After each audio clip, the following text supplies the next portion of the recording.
Federal marijuana restrictions could see changes soon. Right now, the federal government classifies marijuana as a Schedule I drug. But today, President Trump said he's considering an executive order instructing federal agencies to pursue classifying marijuana as a less dangerous substance, making it more accessible.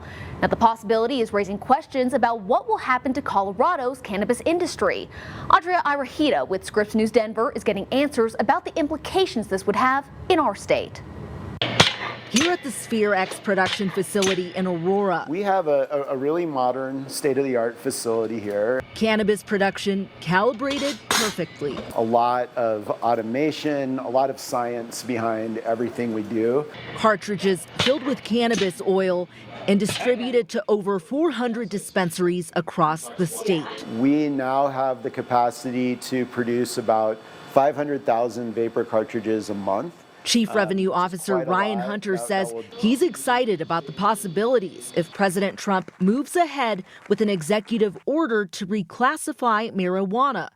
The past few years have been tough for the local industry. How would you describe the cannabis industry here in Colorado? Well, I think resilient is the main word. It's been very difficult for us over the last several years. Hunter tells me this would increase research opportunities, make it more accessible to patients, and overall increase profitability. It's very encouraging. It takes a big shadow away from us and allows us to operate our businesses much more effectively. Experts say a change in the tax codes would make it easier for employees in the industry.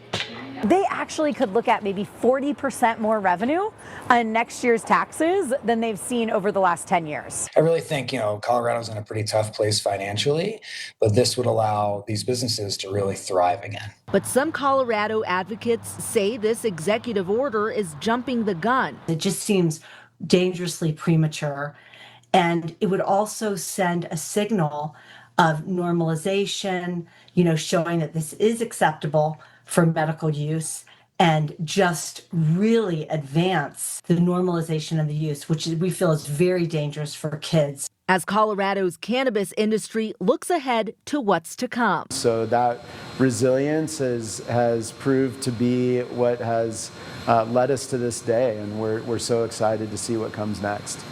Andrea Arahita, Scripps News Group.